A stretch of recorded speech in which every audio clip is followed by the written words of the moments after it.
Hello friends, welcome to my YouTube channel. मैं हूं रश्मि Shukla. Start करते हैं कुछ विभिन्न मुद्दों के साथ। अभी तक मेरे चैनल को सब्सक्राइब ना किया हो दोस्तों, सब्सक्राइब कर लीजिए। साथ ही साथ बेल आइकन को प्रेस कर लीजिए सबसे पहले नोटिफिकेशन पाने के लिए। साथ ही साथ अपडेट पाने के लिए 69,000 एंड ऑल टीचर वैकेंसी की प्रिपरेशन करने के लिए हमारे चैनल से जुड़ सकते हैं। कॉम्पिटिटिव एग्ज़ाम की प्रिपरेशन करने के लिए हमारे चैनल से जुड़ सकते हैं दोस्तों। तो अगर वीडियो पसंद आए लाइक करिएगा और शेयर भी करिएगा दोस्तों, कमेंट भी करिएगा। जो इस भर्ती से संबंधित राय देना चाहते हैं तो कमेंट करिएगा कि आपका सुझाव क्या है। जो ये टुकड़ों में होने जा रही है भर्ती, इस पे ज़रूर कमेंट करिएगा कि आप इससे सहमत हैं या असहमत हैं, जो भी है। तो स्टार्ट करते हैं कि 69,000 शिक्षक भर्ती की अपडेट। तो जो ये भर्ती है, अगर भर्ती 7 दिनों में पूरी करने का जो टारगेट था योगी जी का, बेसिक शिक्षा विभाग को सौंपा गया था, वो पूरा होता नज़र नहीं दिख रहा है। क्योंकि 4 दिन बीत चुके हैं, बचे हैं 3 दिन आपके। तो हमको नहीं लगता कि जो ये है 67,867 2 खंडों में होगी। क्योंकि इधर बहुत सारे पेच आते नज़र आ रहे हैं। अगर 31,661 पदों पे भर्ती हुई तो इसमें बहुत सारे केसेस होंगे और कोर्ट केस, बहुत सारी याचिकाएं पड़ेंगी और कोर्ट केस बढ़ता ही जाएगा। तो बहुत सारे मुद्दे हैं, एक दो को छोड़ के, और बाकी में कोर्ट केस करने की पूरी संभावना बनती है। लेकिन अगर ये भर्ती होती भी है 31,661 पे, तो सेफ गुणांक क्या होगा, फर्स्ट लिस्ट में क्या होगा, इसके बारे में हम डिस्कस करेंगे। साथ ही साथ राष्ट्रीय पिछड़ा आयोग की जो रोक है वो बरकरार है, और इसको योगी जी का बयान सुनने के बाद में पूरे फॉर्म में आ गई है। राष्ट्रीय पिछड़ा आयोग की एमआरसी मुद्दे पर जो सुनवाई है सुप्रीम कोर्ट द्वारा, वो आपकी 24 तारीख को डेट लगी हुई है। 24 तारीख को डेट आपकी लगी हुई है राष्ट्रीय पिछड़ा आयोग की एमआरसी मुद्दे पर। और सुप्रीम कोर्ट का ऑर्डर की बात है तो 24 अक्टूबर के पहले पहले उनको डिलीवर करना है। क्योंकि 3 मंथ के पहले किसी भी ऑर्डर को हम डिलीवर करा सकते हैं, और ये जज के मूड पे है। अगर जज चाहेंगे तो 3 महीने मैक्सिमम आपकी जो वैलिडिटी होती है, तो 3 महीने के अंदर अंदर डिलीवर करना। तो 24 अक्टूबर को जो 3 महीने आपके 90 दिन पूरे हो जाएंगे। तो अब देखना ये है कि क्या उसके बाद तक भी 24 अक्टूबर के पहले तक अगर ऑर्डर डिलीवर हो जाता तो अच्छी बात है। तो आप सक्रिय बनिए, थोड़ा ट्विटर पे ट्वीट करते रहिए, रिट्वीट की ऑर्डर 69,000 का डिलीवर किया जाए, 69,000 ऑर्डर डिलीवर किया जाए बाई SC।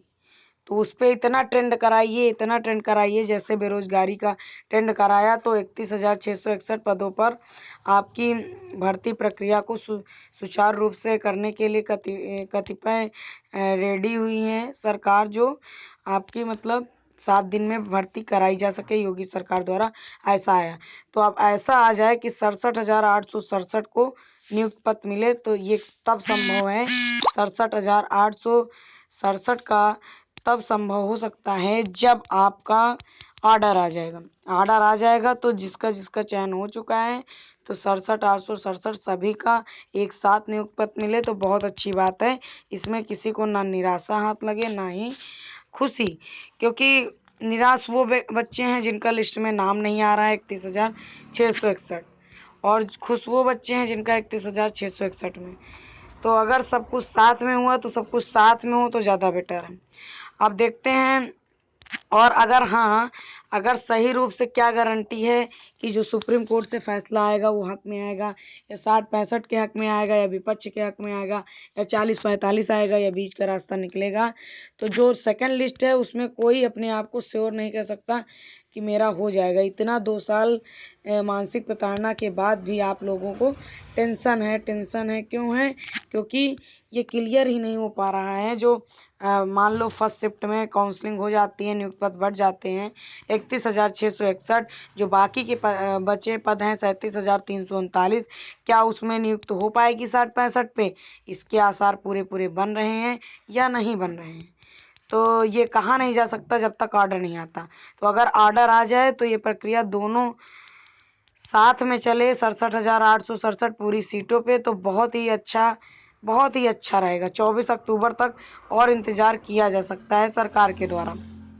और रही बात सरकार क्या चाह रही है, सरकार की मंशा क्या है, तो सरकार की मंशा है 31,661 पदों पर 7 दिन में नियुक्त पत्र देना। लेकिन ये मंशा पूरी नज़र होती नहीं दिख रही, क्योंकि 4 दिन ऑलरेडी बीत चुके हैं, बचे हैं 3 दिन में। अगर लिस्ट 3 दिन में आती है तो ठीक है, नहीं तो इसमें आला अधिकारी भी दुविधा में है, क्योंकि बहुत सारा तीम झाम करना पड़ रहा है 31,661 के लिए। क्यों? क्योंकि जो लिस्ट बनी थी 67,867 की, उसमें निकाले जाएंगे 31,661 पद। वो कैसे निकाले जाएंगे, इसके बारे में हम चर्चा करेंगे। तो एक बात और बता दें, 31,661 लिस्ट के विरोध में याचिका पड़ चुकी हैं। रिजवान अंसारी की तरफ से, बीटीसी टीम की तरफ से किसी ने किया है, तो इस पे याचिका डाली जा चुकी हैं। अब देखना ये है कि अगर भर्ती होती है 31,661 पद पर, तो किस प्रकार होगी, सेब गुणांक क्या होगा, उसके बारे में हम चर्चा करेंगे। तो जो टॉप मोस्ट रहेंगे उनको 31,661 में रखा जाएगा। और सेफ गुणांक की बात करें तो कोई अधिकतर यूआर कैटेगरी तो बिल्कुल सेफ नहीं है। क्यों? अब देखते हैं, इसका आधे आधे सीटों का बंटवारा यानी 50% पे निकाल के देखते हैं।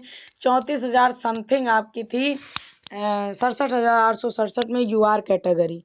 तो यूआर कैटेगरी में जब आधा उसका करेंगे तो कितना आपका 18,548 आपका यूआर सेलेक्ट होगा। 18,500 सॉरी, अगर यूआर की बात करें कि कितना निकलेगा, 34,000 सीटें थी, 34,000 समथिंग सीटें थी आपकी यूआर कैटेगरी की 67,867 में।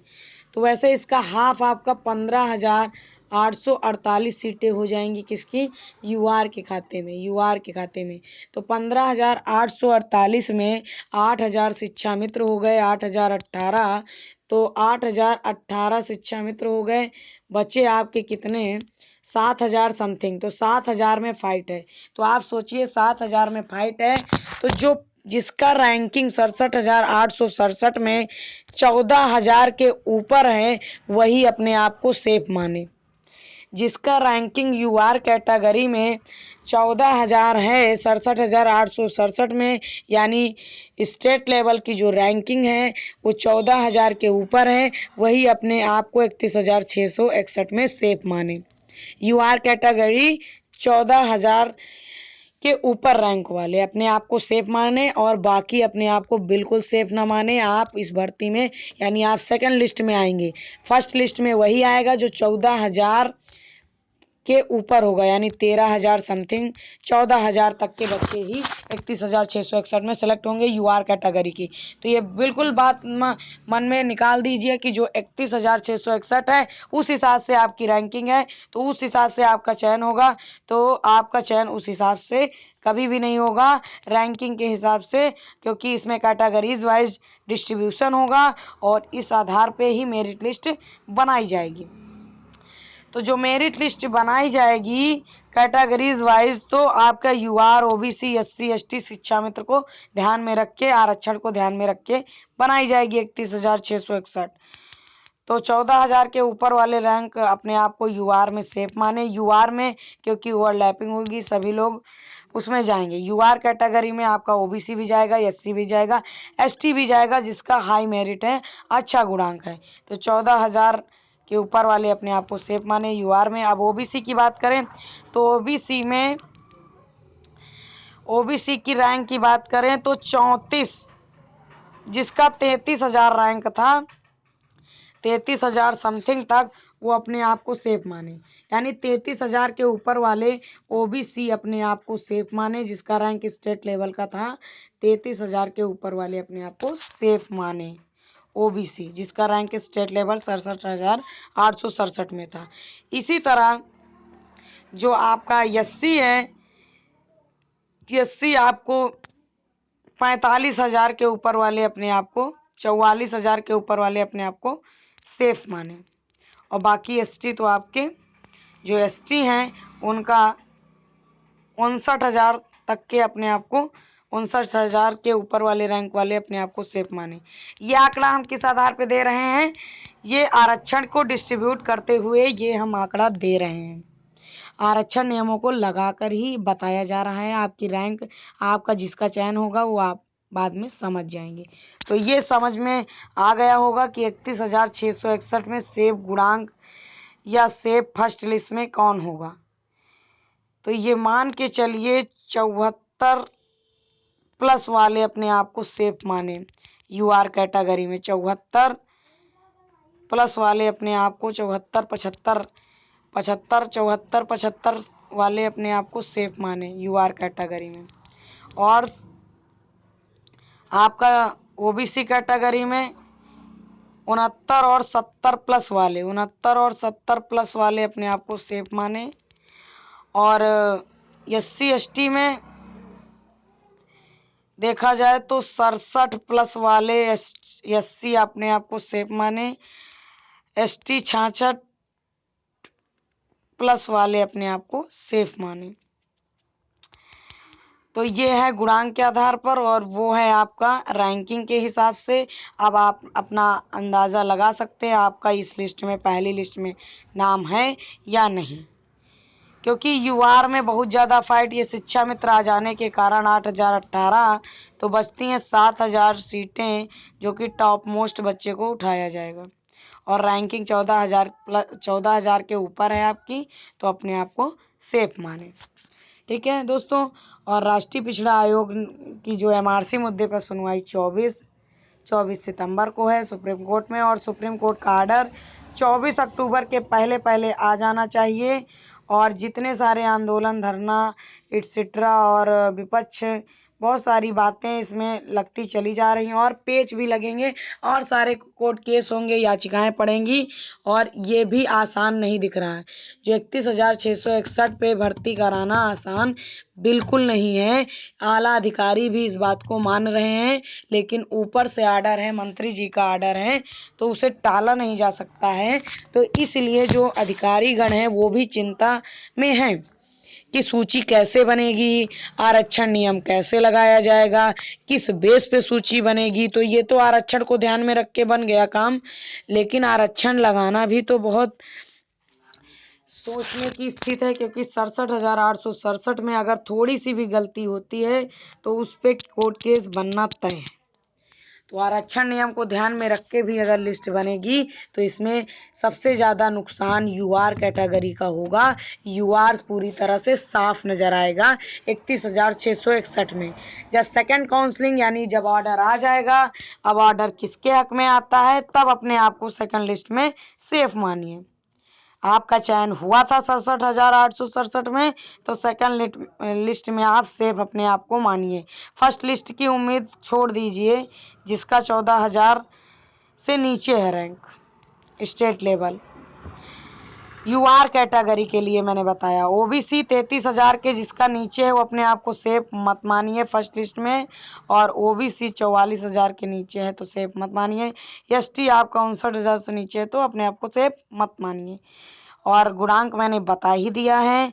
और 31,661 लिस्ट के विरोध में याचिकाएं पड़ चुकी हैं। बहुत सारे बच्चे SCRT पहुंच चुके थे। तो ये अधिकारियों को नहीं पता है कैसे लिस्ट बनेगी, आरक्षण खाली बता दिया गया है। आरक्षण को नियम को ध्यान में रख के सेम लिस्ट वही रहेगी, उस आधार पे 31,661 को आपको चुन लिया जाएगा, यानी सेलेक्ट कर लिया जाएगा पहली लिस्ट में। तो इसमें बहुत सारी गेमिंग चल रही है, तो आप बस देखते रहिए और चिंता बिल्कुल ना करिए, टेंशन बिल्कुल मत लीजिए कि मेरा फर्स्ट लिस्ट में होगा या नहीं। सेकंड लिस्ट में होता है तो अच्छी बात है, हो जाएगा। और ज़्यादातर प्रयास करिए कि सबका एक साथ हो। 67,867 सभी लोग एकजुट रहें, ताकि सबका साथ हो। तो सबका साथ होगा तभी सबका विकास होगा, अन्यथा ये भूल जाइए यूआर कैटेगरी में आपका सिलेक्शन भी हो सकता है। तो लिस्ट से आपकी बातें समझ में आई होंगी। और सारे घमासान NCBC और NIC तो पूरी तरह से साफ है। और भर्ती पे जो राष्ट्रीय आयोग की बहुत बड़ी भूमिका है, रोक के लिए फिर से आपका न्यूज़ में देखा ही होगा, रोक फिर से लग गई है राष्ट्रीय पिछड़ा आयोग के द्वारा कि जवाब दीजिए। 24 को जवाब तलब है राष्ट्रीय पिछड़ा आयोग और सरकार के बीच। फिर से। और सुप्रीम कोर्ट का आर्डर कब आएगा? 24 अक्टूबर के पहले। तो ये भर्ती मुझे लगता है अक्टूबर नवंबर में पूरे सभी को साथ में नियुक्त पत्र मिलेंगे, ऐसा मेरा मन कह रहा है। अब देखते हैं 31,661 में भर्ती होती है तो कब से शुरू होती है, किसका नाम होता है किसका नहीं। मिलते हैं नेक्स्ट वीडियो में नई अपडेट के साथ। Thank you guys, take care, bye bye.